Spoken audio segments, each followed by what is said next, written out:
नमस्कार, अपने सबके मिथिला समाचार टीवी पर स्वागत अछि। मधुबनी जिला में विभिन्न जगह पर चैती दुर्गा पूजा भऽ रहल अछि। बुध दिन विभिन्न पूजा पंडाल में कुमारि कन्या के द्वारा कलश शोभा यात्रा निकालल गेल।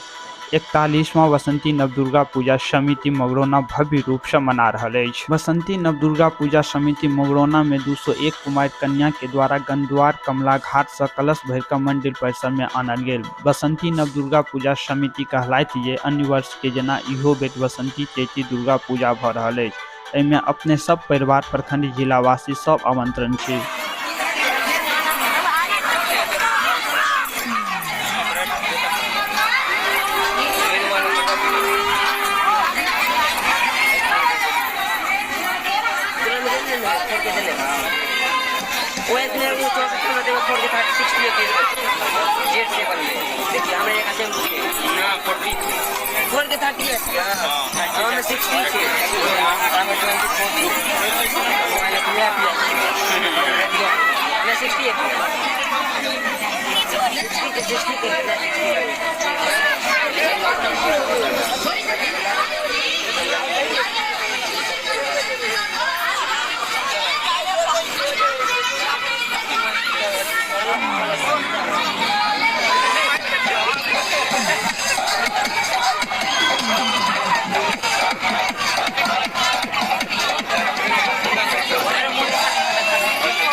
वाईफाई के बात क्वालिटी डाउन हुआ तो